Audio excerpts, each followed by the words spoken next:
This is Coffee with Kelly, a dynamic podcast that's dedicated to driving positive change in school safety.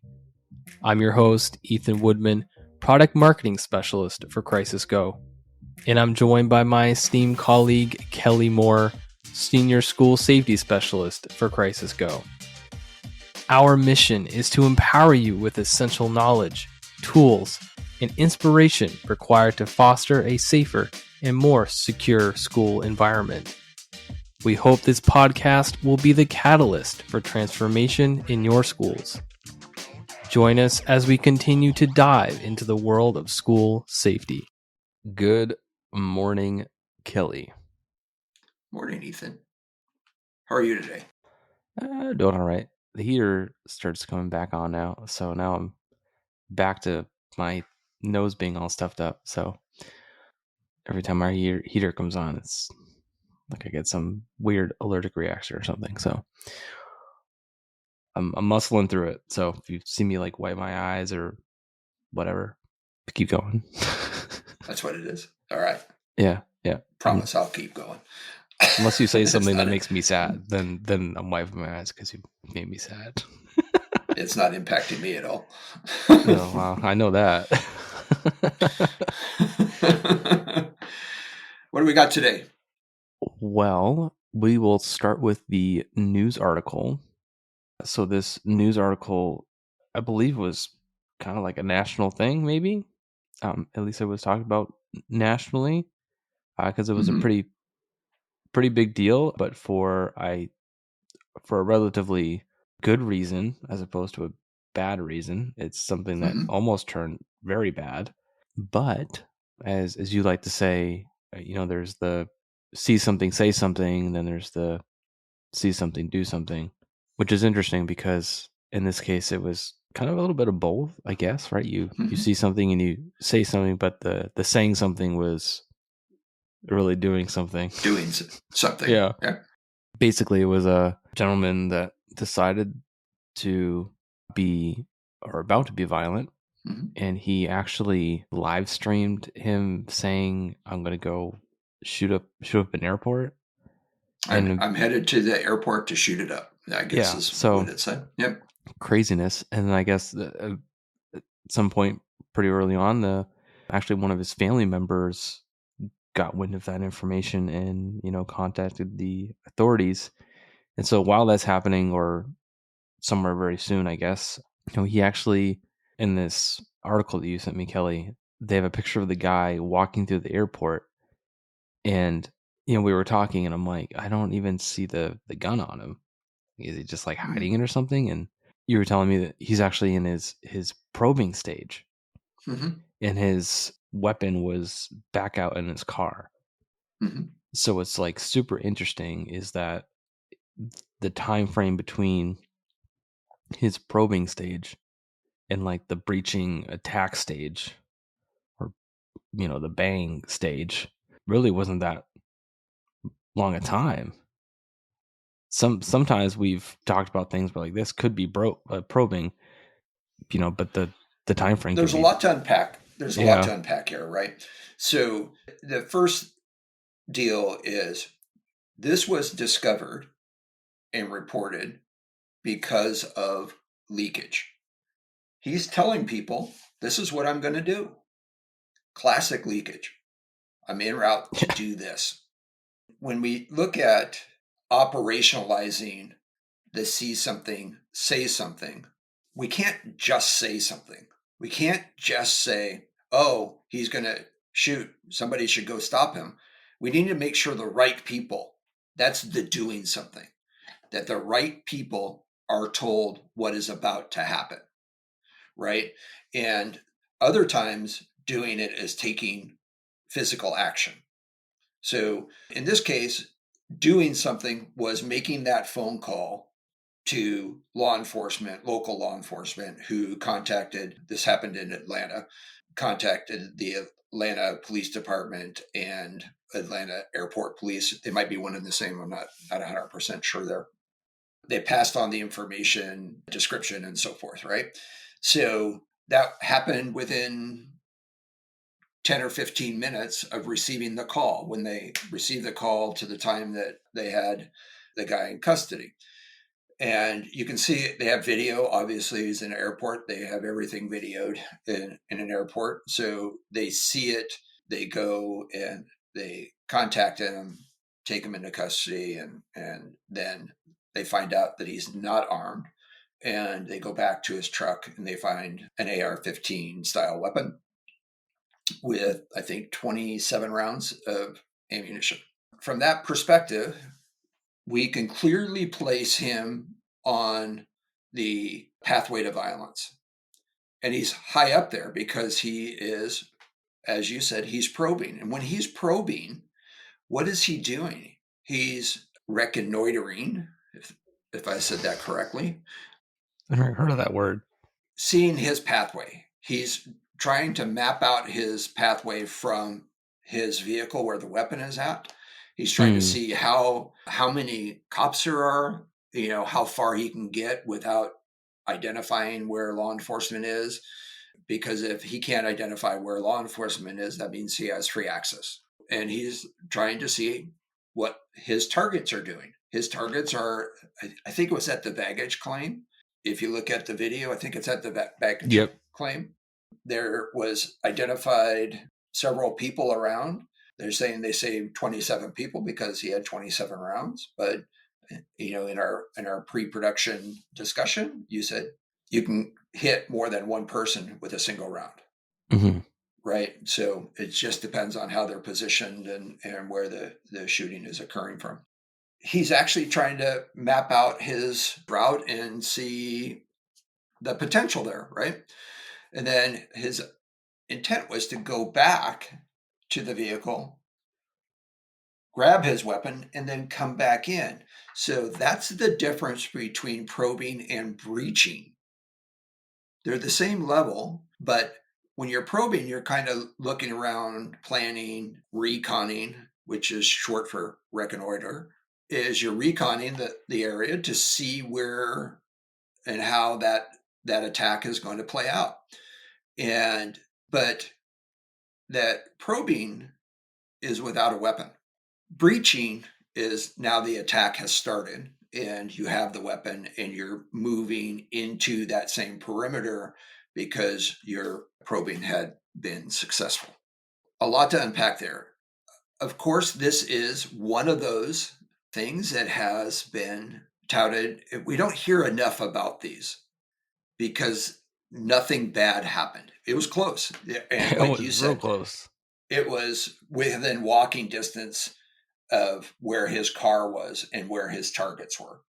So a few minutes at most, right? A few minutes to go there, a few minutes to get back. So, probably less than 10 minutes away from occurring, right? Yeah. The other thing that I want to unpack here is what hasn't been discussed. And they might be doing it purposefully, intentionally.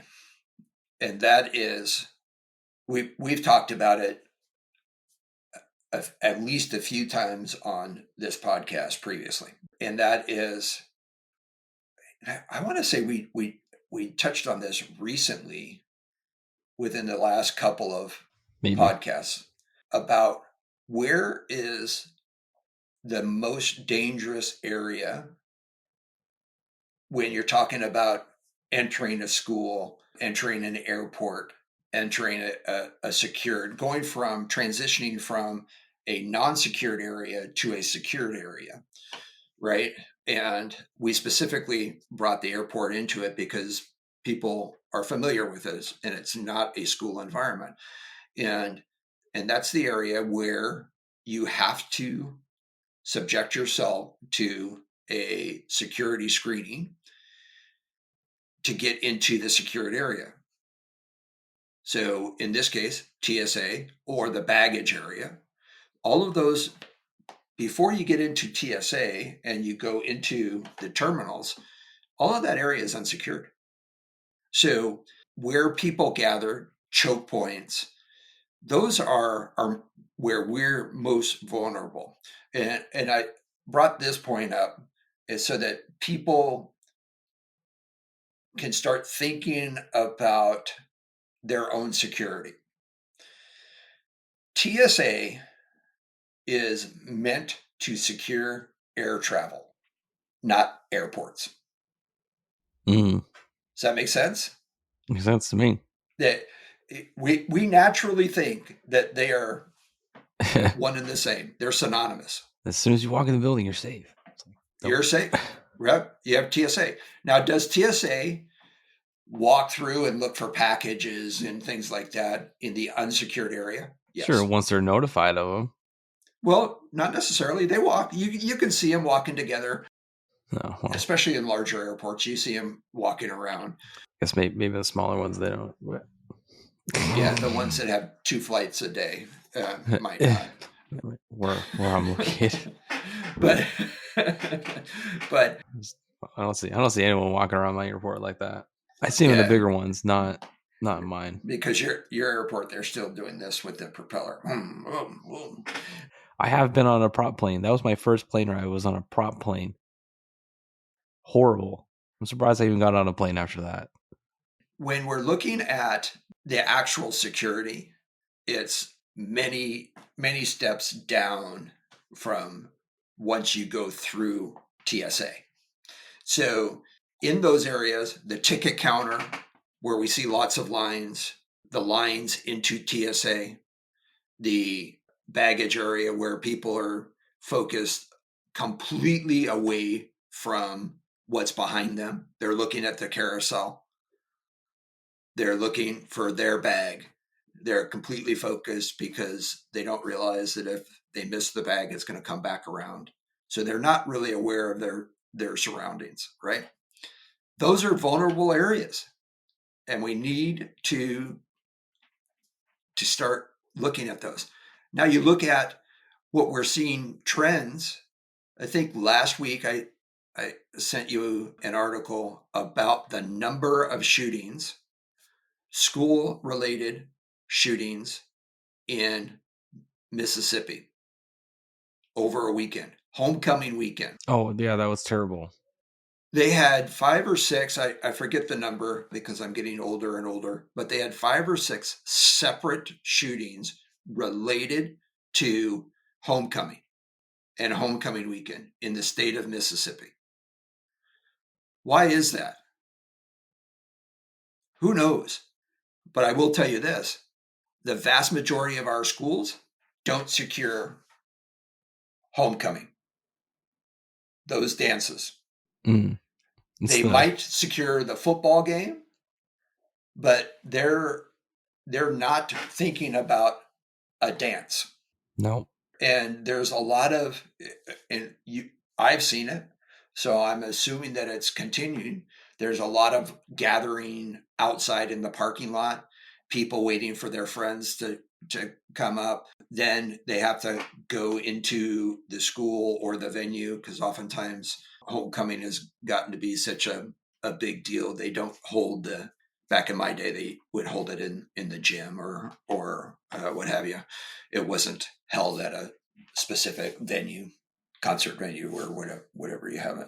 You have to get into there, so you have to present a ticket. You got to buy a ticket. You got to, so you wait till your friends are all there, and then you go in mass into the venue. Everyone's showing their tickets. Everyone doing, even if they're screening for metal detectors or and searching bags and stuff, they have to wait in line. And what's their focus? Getting in, not looking what's behind me. The point being is we have to prepare ourselves because we know these are danger points. And we're seeing it more and more that people are bringing it further outside of the school. And we've talked about this in securing and the concentric circles. How far out do you go? And that's something for a different time. But what are we talking about in the body of our podcast today? Being prepared. Talk about preparedness. preparedness, right? So this is the second in our series. This story, this news article shows how prevention is done, how we get into saying something, doing something, making the right notifications before something happens, training our people, educating our families, educating our students. This is, if you hear something like this, I'm headed to the airport to shoot it up. That's not a joke. No. Even if it's a joke, it's not a joke. Just take it as 100% serious. This is what the guy said. So there's one of my favorite movies I bring into this kind of conversation in World War Z, right? The Oh, zombies are yeah. attacking. Yeah. And in fact, that's the reason my personal email is 10th man. There's a statement in there, and it just is describing the 10th man and the idea behind the 10th man. If 9 people are sitting in a room and they all agree on a course of action to protect a venue, a school, or whatever, it's the job of the 10th man to assume that they are wrong and to identify an alternative solution. And in the movie, Brad Pitt is the main character, says, really? Why did you decide to build a wall around your city? And he said, because 9 people sat in the room and decided that the information that we had was wrong. How could it be wrong? And the person that Brad Pitt was talking to said, we got an email that described zombies. So I made the assumption that when they said zombies, they meant zombies. So I protected our city, our country from zombies. The point of that is we tend to think, that's not going to happen. I can't see him doing this. But if we make the assumption that what he said is what he meant, I'm going to go shoot up the airport, and then we act upon that, then we've, as in this case, we've saved, we'll use what they're saying, 27 people from potentially losing their life, Mm. right? If we are wrong and that's not what he intended, okay. We make a contact, we say, sorry about that, but this is what your family said, and this is what we're doing. So we're going to, oh, I was just joking, whatever the evidence points to from that point. But at least we have a shot, no pun intended there. We have an opportunity, maybe that would probably have been a better word. At least we have an opportunity to prevent this from happening. If Yes. you think that they're joking or they're not serious and you don't call and he does what he had actually intended, then we don't have that opportunity. Mm. And that's when we talk about left of bang and moving things to the left and responding on the left. That's what we're talking about. A response to information and circumstances for the purpose of intervening and preventing, not waiting until shots are fired and so forth. There you have it. Preparedness. Let's talk about preparedness. Let's remind everyone of where we're at in the 4 phases of emergency response and management. On our last podcast, we talked about prevention and mitigation. Part of Mm. that is understanding your potential threats. What is likely going to happen to you and how we are going to address those. How do we prevent them? If we can't prevent them, what are we going to do to mitigate those? right? So that's what prevention and mitigation, that first step is identifying those threats and identifying those potentials. We talked about classifying them, and we talked about putting them in silos or categories that align with your emergency protective actions with the I Love You Guys standard response protocols. But now we have to operationalize that. When I first started in school safety after I retired from the sheriff's office, it was very common to have a 3-inch thick binder. And people would say, we need to figure this out because nobody's grabbing that binder, right? And those binders are too big to carry. And that was the mindset, right? And to this day, it still is. That's still the mindset, That's crazy. right? And they're saying, how do we get this onto a phone? How do we get this so that we don't have to carry that 3-inch binder?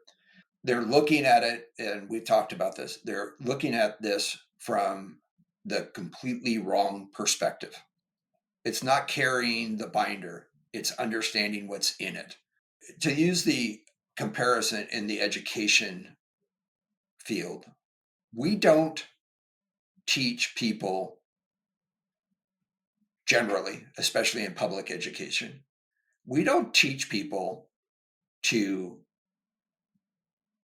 take a math test with a book. They don't get to Mm. take the SATs with a book. They have to know the material. We have to teach them, we have to train them so that they understand what to do if they're asked the question. What is 2 plus 2? Don't go back to the book and check. You should know what 2 plus 2 is. We do all of these tests without books, yet when it comes to our safety, they want to take a book with them. So what do we have to do? This is what kills me. It kills me There's a lot because of things that kill you. it, trust me. But we're in Oh man. an institution that solely exists to teach and train people. That's the whole reason it's there.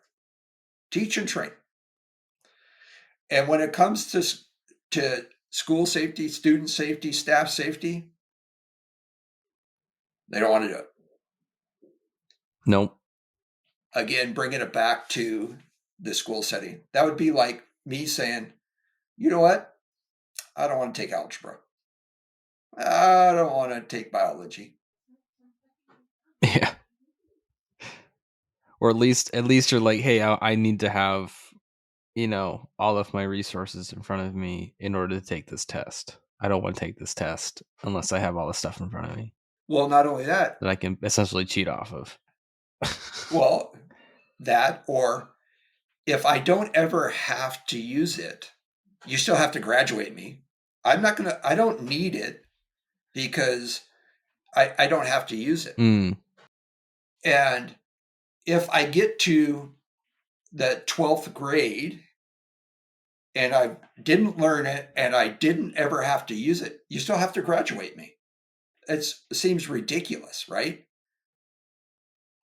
No school would say, okay, we're going to just let you walk through your entire 12, 13, 14 years of education, not do anything, and say, well, I hope you never need this. Here's your diploma. They're not going to do that. No. Yet, that is what our schools are currently doing with education or with school safety. There are very few, well, I can't say that. Percentage wise, there is very few that are actually that school professionals are actually doing what they should be doing to teach their staff and their students and their families how to survive an incident. Mm. And again, we get back to we're not just focused on, or we shouldn't be just focused on how to survive school, a school shooting, a school fire, a school earthquake. We need to teach our people as a community to be aware and how to survive out in the world. Generally speaking, we look at the first 17, 18 years of life. And we're so focused on school safety and stuff. But what about the The next, other 60, 70 years yeah, that they're out in public? yeah, you need to learn safety there too. I mean, there's a pretty applicable thing there. Just that happened in my state. It was, I don't know, maybe a year and a half ago or something, maybe 30 minutes away from me, where it was an isolated, I think you would call it an isolated incident where, some disgruntled person came into a Planet Fitness and started shooting. Mm-hmm. And one of the, I'll say customers, one of the people that was just working out in Planet Fitness, younger girl, maybe like 20s, maybe. And then she heard that, and then she ran into her locker room and actually managed to like fit inside of a locker, essentially hiding, Mm-hmm. getting out of sight. And like the news people interviewed her after, and they're like, "Why'd you do that?" She's like, "Well, I learned this in school." Mm-hmm. So it was like the stuff you learn like can be applicable. They're gonna remember. The important thing is that she did learn it. And I will debate this with as being part of a problem of our school systems today. Mm, I see it in many other arenas, but there is a huge difference between teaching and learning, yeah, right? I taught it. Okay. yeah. It doesn't matter if Did I you shoot didn't and learn learn it. it though? Yeah. Yeah. Right. So I see that. And the reason I bring that up is I saw it a lot in my previous profession in law enforcement, where I had good training officers and I had bad training officers. And almost always, the difference between the two was the good training officers said, I taught them until they learned it, or until I could identify that they're not going to learn it, and then I get rid of them. And then I look at the bad ones and they said, I taught him. He should know this. And then you'd ask, well, did they learn it? What do you mean? I taught it. Did they learn it? Like I Did did you? my job. I taught it. So Right? I now it's taught on it. them. And now it's entirely on them. But you see a pattern of success and failure. Mm, When you start seeing one training officer who has been very successful, and then you see all of these failures with another training officer, then you have to start saying, are they just teaching, or are they teaching until they learn it? Right. And so I will tell you that some students are tough. I get it. I had some trainees that were very, very tough. In fact, I had the luxury of dismissing those people.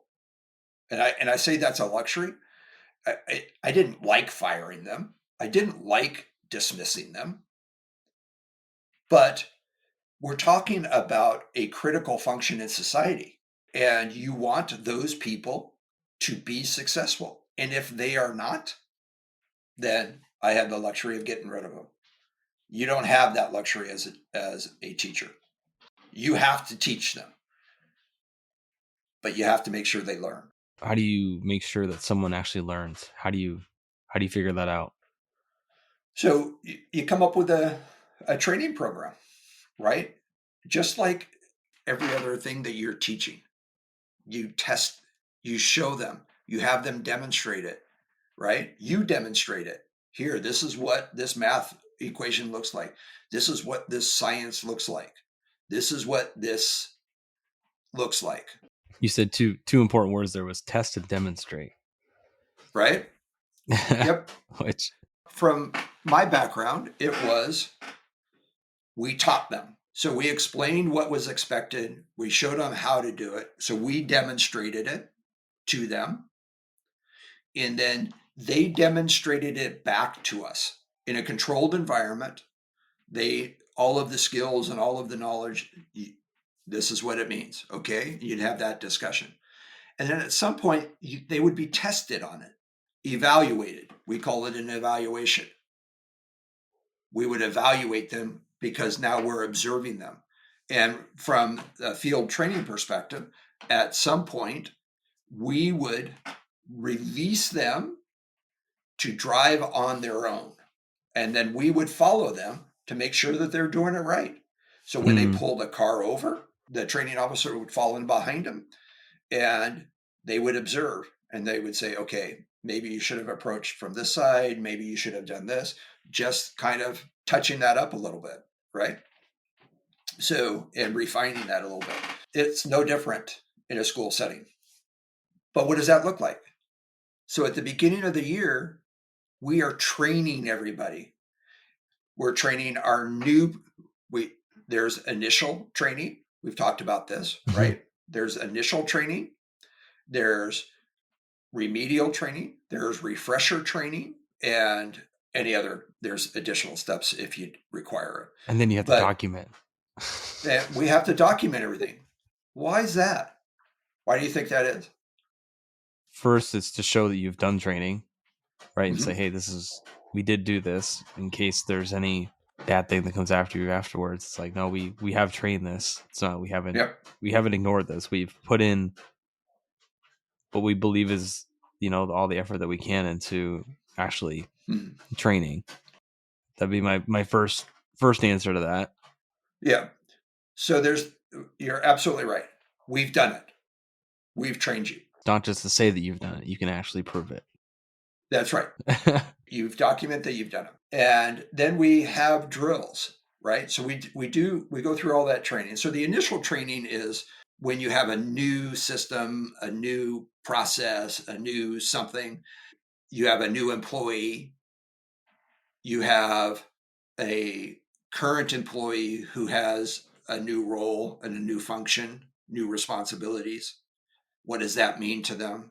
Refresher training is making sure they understood everything is still fresh. You refresh their knowledge and stuff. And during that refresher, you might train any changes. I'll give you a perfect example. In the I Love You Guys standard response protocols, there was a lockdown and then there was a lockout. That caused some confusion during an emergency. So they changed the name from lockout to secure. So if you originally were teaching lockout and the next year you updated your standard response protocols with secure, you need to train that in the refresher. Hey, we have a change in the language. Instead of a lockout, we're going to use secure now. So now everyone's aware of that. Remedial training is when you see somebody who is deficient on meeting the expectations and they struggle. So you have to spend some more time with them, make sure they understand it, make sure they know how to press buttons, how to call for help when they need to take roll, how to do that. That's remedial training because they struggle with it. Well, I won't go into the reasons why, but there's many reasons why people struggle. One is they just don't care, right? You still have to hold them to that standard. So you have all of those trainings. Now we have to demonstrate that.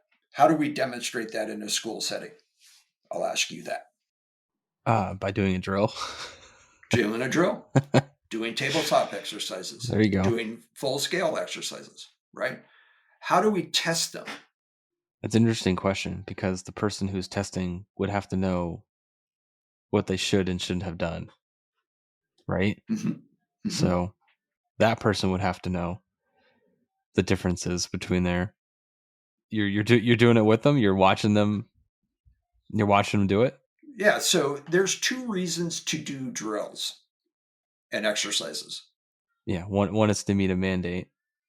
One is, well, so again, there's still two reasons. Okay. You might be mandated to do a drill, but there's two reasons that you would do it. One is for training purposes, muscle memory. We want Mm, you to keep doing these so you don't have to look at the checklist. So we want to keep doing them. The other is testing. The other is, okay, mm, let's see how well they do something. I'm not going to say how fast they do it because that's not the intent. The intent is to do it well. Did you complete all of the mm, tasks that you're required to complete during this drill or this exercise? Because when we look at documentation, we have to identify that somebody isn't doing it correctly. We want to identify that they are doing it correctly, but we have to identify those who are not so that we can remediate them. It's all part of process improvement. And that's what the documentation does. When you document a drill, when mm, you do an after action report, when you look at establishing the training, we've taught them, we've demonstrated it, we've had them demonstrate it to us. Now we test. And now we look at, okay, I want you to send an alert. If they look back and say, I don't know how to do that, that's a failure. So I need to bring that person or these people into a training class. Here's how we're going to do this and document that. And, I asked, why do we document? So documenting is part of the process improvement. The need to document your improvement and your continual attempt to improve is necessitated by the fact that if you have an incident, you're going to get sued. yeah. And if people say, "Oh no, we have complete immunity," I'm going to tell you right now, nobody has complete immunity. Some people are convinced they are. Some judges convinced they are, but not all judges do.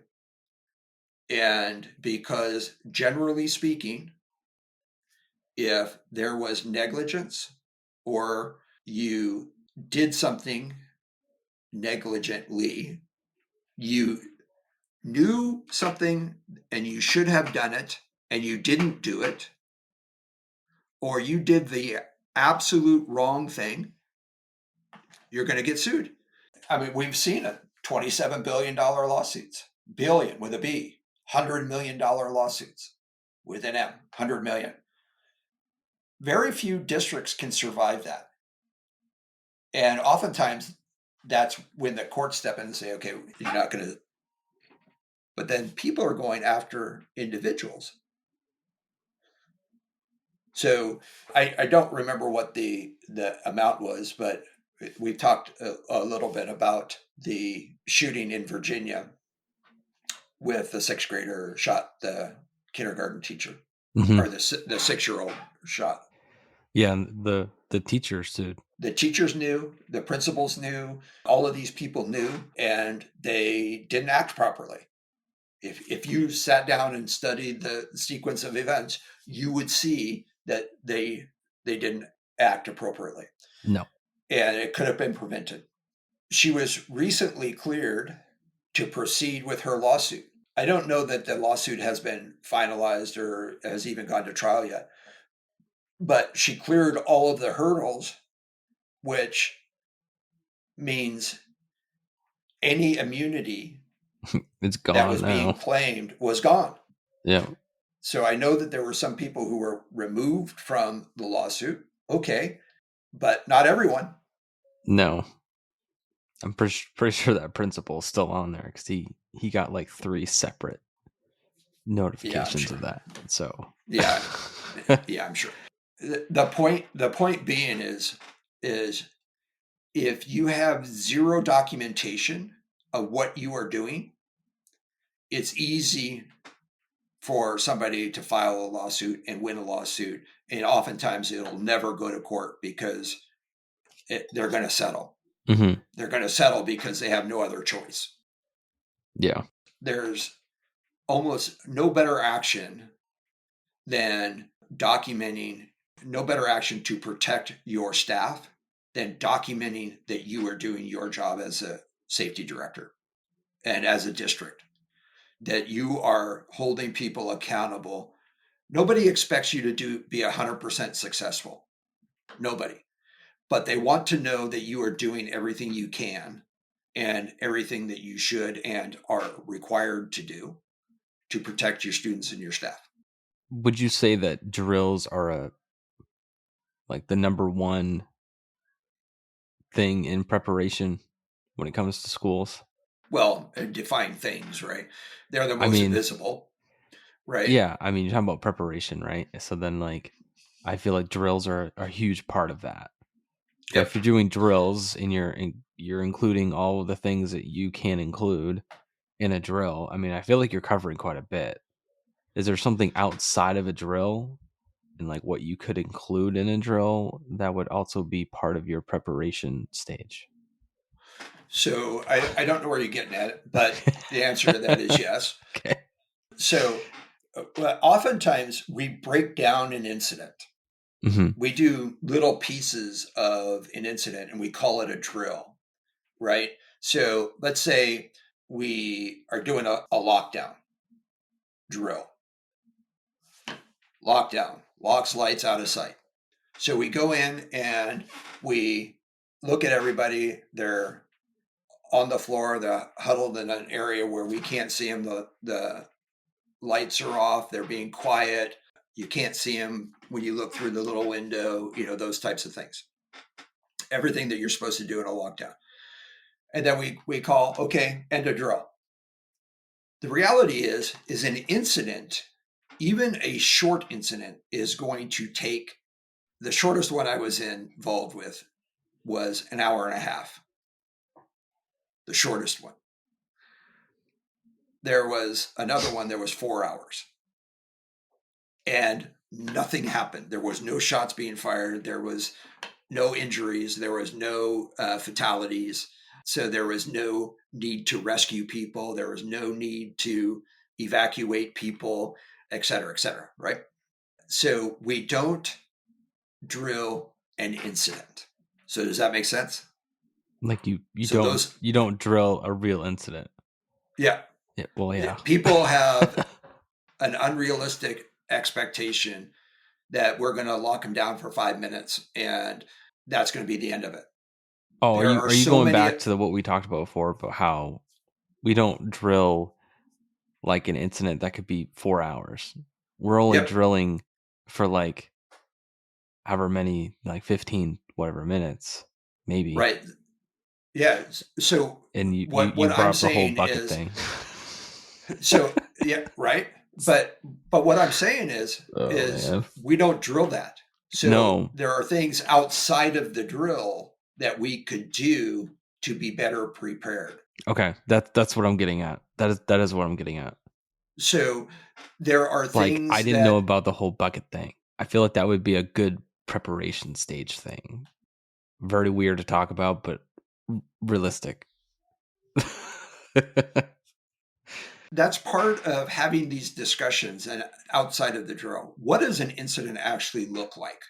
Mm, And bringing somebody in who has some expertise, your law enforcement, your fire departments, and say, hey, let's say this happens. How are you going to respond? Where do you want me as the safety director or as the principal of a school? How does this going to play out? Because I'll guarantee you a significant percentage.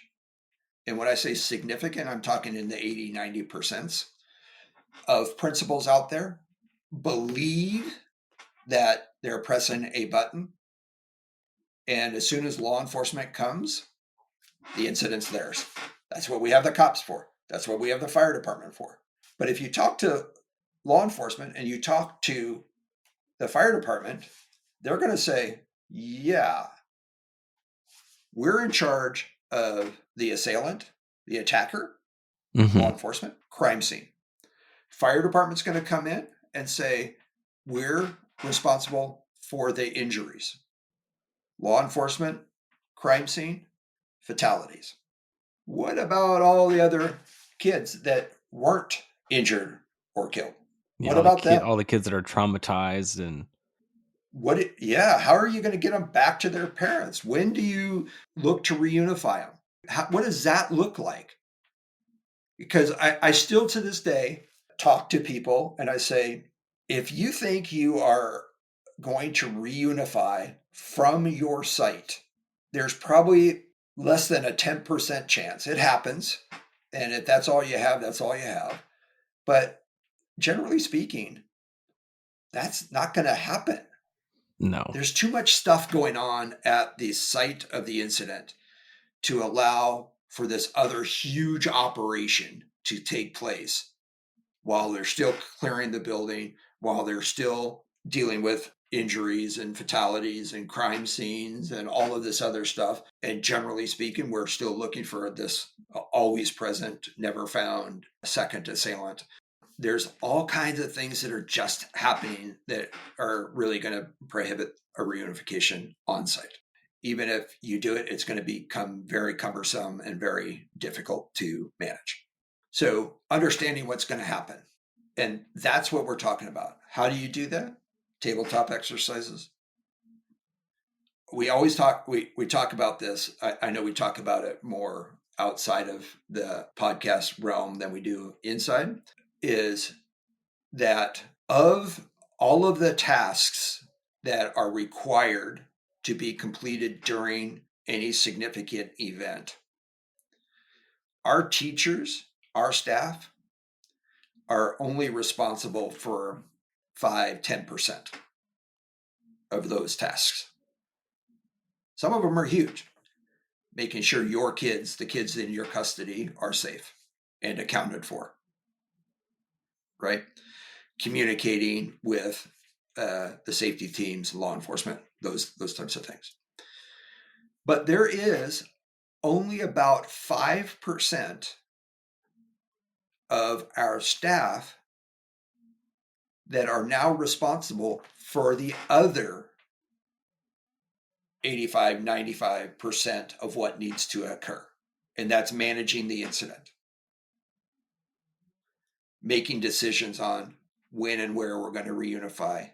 How do we notify families of injured kids and where they're at, and fatalities and where they're at? How do we do that? Where are we going to reunify? What resources are we going to need to come help with recovery, emotional trauma, all of that stuff that even if they don't have physical injuries, people are traumatized and victimized by that. So how are we going to deal with that? And who's going to make those decisions is when we activate those other resources. That's all falls upon that building level safety team, that administration team. They have to know. And they have to know, we talked about this in the last podcast, I think. This is a big part of the preparation, is decentralizing command. Mm.